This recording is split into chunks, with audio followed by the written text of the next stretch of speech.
আসসালামু আলাইকুম my dear students. আজকে তোমাদেরকে আমি torque on a coil in a magnetic field এই টপিকের উপর একটা ম্যাথমেটিক্যাল প্রবলেম সমাধান করব। তোমরা দেখতে পাচ্ছ আমার এই কোশ্চেনটা এখানে দেওয়া আছে এবং আমি একটা ছবি এঁকে চিত্র এঁকে তোমাদেরকে বোঝানোর চেষ্টা করব। ঠিক আছে, চলো আগে কোশ্চেনটা আমরা পড়ে ফেলি। এ rectangular coil of length L equal to 0.1 meter and width B equal to 0.05 meter has 50 turns and carries a current of I equal to 2 ampere. It is placed in a uniform magnetic field of B is equal to 0.3 Tesla. If the plane of coil is parallel to the magnetic field, calculate the maximum torque acting on the coil. এটা হচ্ছে question. তো কোশ্চেনটা আমি তোমাদেরকে একটু বুঝিয়ে বলি। তোমাকে বলছি একটা রেক্টেঙ্গুলার কয়েল আছে, এই যে একটা রেক্টেঙ্গুলার কয়েল আছে, এই কয়েলের লেন্থ দিয়ে দিছে 0.1 মিটার এবং উইথ দিছে হচ্ছে 0.05 মিটার। তাহলে লেন্থও দিছে উইথও দিছে। চলো এগুলো আমরা তুলে ফেলি। লেন্থ দিছে আমাদের হচ্ছে 0.1 মিটার আর উইথ দিছে কত, সেটা হচ্ছে 0.05 মিটার, এটা দিছে। সো এখন এখান থেকে এরিয়া তুমি বের করো, এরিয়া হবে লেন্থ ইন্টু উইথ। তাহলে লেন্থ হচ্ছে 0.1 আর উইথ হচ্ছে কত 0.05।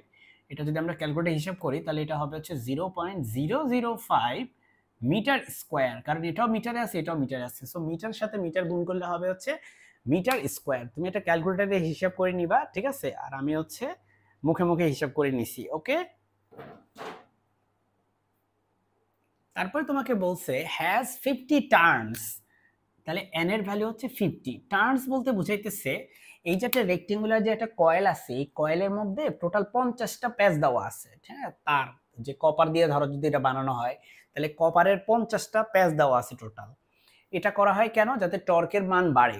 যত বেশি তুমি প্যাচ দিবা তত বেশি টর্ক হবে, তত বেশি ঘূর্ণন হবে। এখানে ক্যারিস ক্যারিস এ current of I equal to 2 ampere, একটা কারেন্ট যেটা হচ্ছে 2 অ্যাম্পিয়ার মানের। সো এটা তুমি লেখো I ইকুয়াল টু 2 অ্যাম্পিয়ার।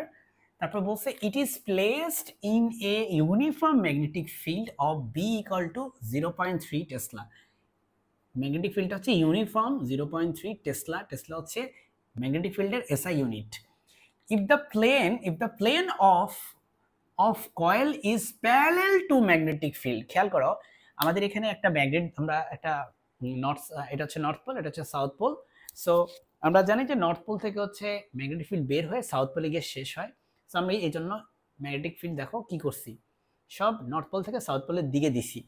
এখন তোমাকে বলছে যে তোমার যে কয়েলটা আছে সেই কয়েলটা হচ্ছে ম্যাগনেটিক ফিল্ডের সাথে প্যারালেল। তাহলে কয়েলের এই দেখো কয়েলের প্লেন, এটা হচ্ছে কয়েল, এই কয়েলের প্লেনটা দেখো তো ম্যাগনেটিক ফিল্ডের সাথে প্যারালেল না, আর ম্যাগনেটিক ফিল্ড এইভাবে আছে।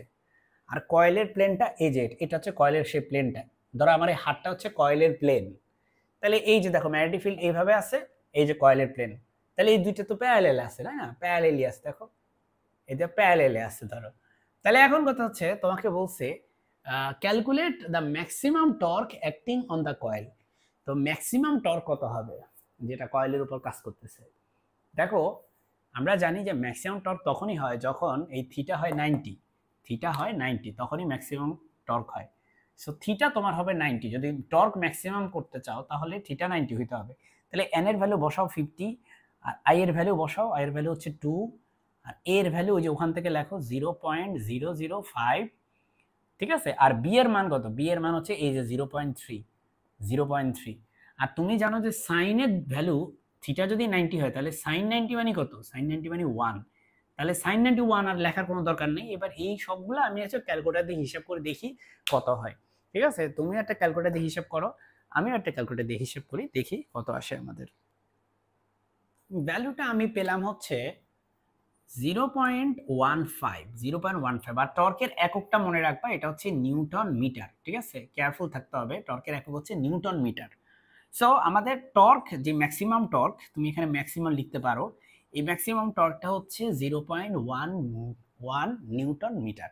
ঠিক আছে, আশা করি তুমি বুঝতে পারছো।